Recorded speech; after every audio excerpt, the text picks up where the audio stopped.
Assalamualaikum warahmatullahi wabarakatuh. Kami dari kelompok 1, di sini kami akan menjelaskan materi atau mempresentasikan materi tentang pendekatan pembelajaran bahasa.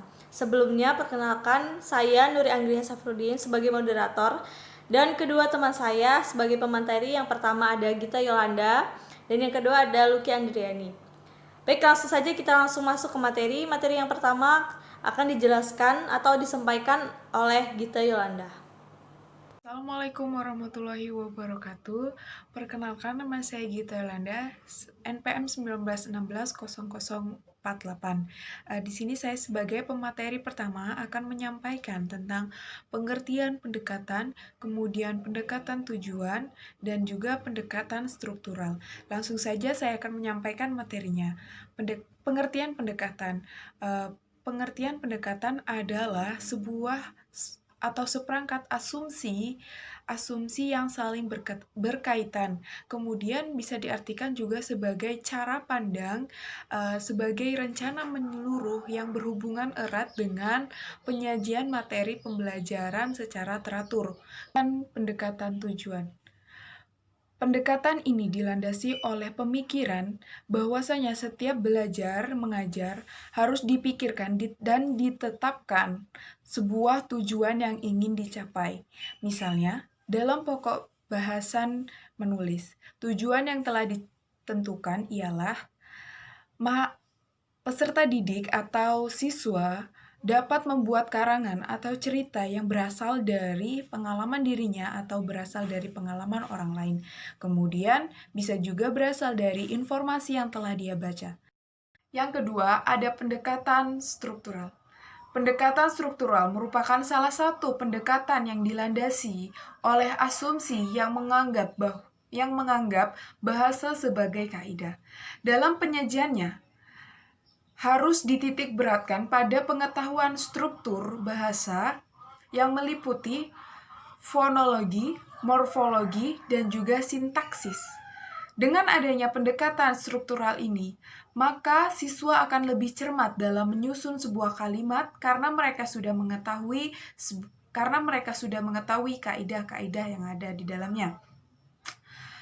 Demikianlah presentasi yang dapat saya sampaikan. Saya akhiri. Wassalamualaikum warahmatullahi wabarakatuh.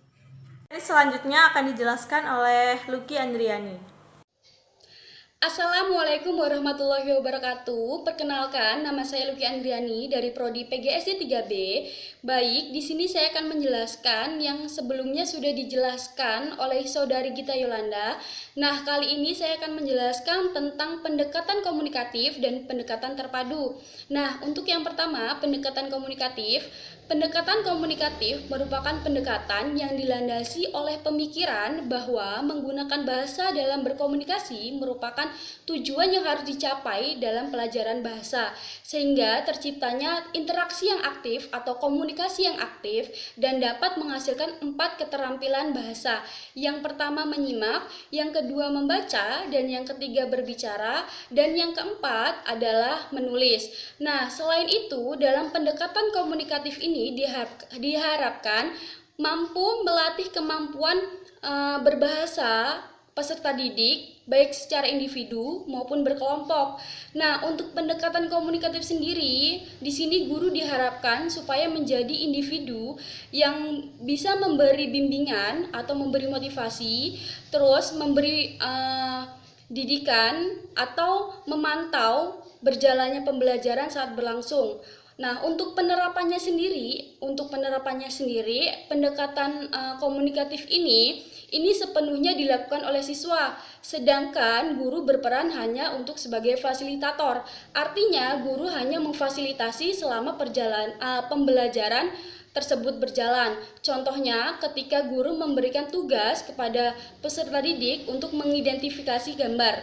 Nah, di sini tugas guru menjadi fasilitator. Artinya, di sini guru harus memfasilitasi gambar-gambar dan mengumpulkan gambar sehingga gambar tersebut bisa diidentifikasi oleh siswa tersebut atau peserta didik. Sehingga dengan adanya gambar tersebut yang nantinya akan diidentifikasi oleh siswa, nah disitulah muncul komunikasi yang aktif atau interaksi yang aktif antara peserta didik. Sedangkan pendekatan terpadu merupakan suatu pendekatan yang menyesuaikan dan memperhatikan dari perkembangan peserta didik. Nah, biasanya dalam pembelajaran bahasa Indonesia ini pendekatan terpadu dilakukan oleh teori yang sedikit, kemudian siswa diberi kesempatan untuk mempraktekkan atau mengkaji ulang secara teoritis sehingga nantinya akan bisa diterapkan dalam kehidupan sehari-hari. Nah, contohnya di sini ketika guru memberikan sebuah materi tentang bahasa Indonesia, tentang lafal, intonasi, tanda baca, terus ada struktur dan lain-lain. Nah, nantinya dengan siswa akan dipraktekkan atau dikaji ulang sehingga nanti dengan siswa akan diterapkan di dalam kehidupan sehari-hari dan memperoleh 4 keterampilan berbahasa, yaitu menulis, menyimak, berbicara, dan membaca. Dan untuk selanjutnya di sini ada karakteristik pendekatan pembelajaran dalam bahasa Indonesia.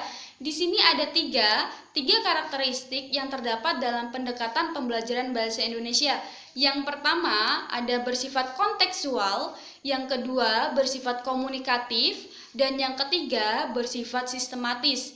Untuk yang pertama ini bersifat kontekstual, artinya konsep belajar yang membantu guru mengaitkan materi yang sudah diajarkan ke dalam situasi nyata, sehingga nantinya oleh peserta didik akan diaplikasikan atau diterapkan dalam kehidupan sehari-hari. Contohnya, ketika guru di situ sudah memberikan materi tentang bagaimana berbicara dengan seseorang yang lebih tua dari kita atau dengan teman sebaya. Nah, di situ nanti akan dikaitkan oleh pelajarannya dan akan diterapkan oleh peserta didik tersebut. Nah, untuk yang kedua itu bersifat komunikatif.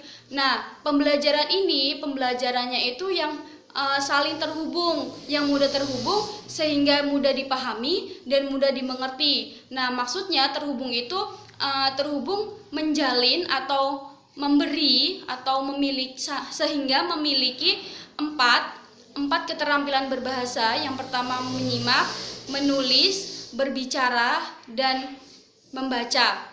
Nah, untuk pendekatan sistematis sendiri di sini itu merupakan pembelajaran yang sudah ada sistemnya dan teratur. Contohnya ketika guru akan memulai pembelajaran atau suatu pembelajaran itu biasanya sudah ditentukan metodenya seperti apa, media belajarnya dengan apa, dan teknik pembelajarannya itu seperti apa, itu sudah disusun melalui silabus atau RPP yang sudah dibuat. Nah, yang sudah diatur. Nah, dari situ nantinya akan berjalan pembelajaran tersebut. Itu adalah penjelasan materi dari kelompok kami. Kami akan membuka 2 sesi pertanyaan. Untuk para audiens, silakan yang ingin bertanya.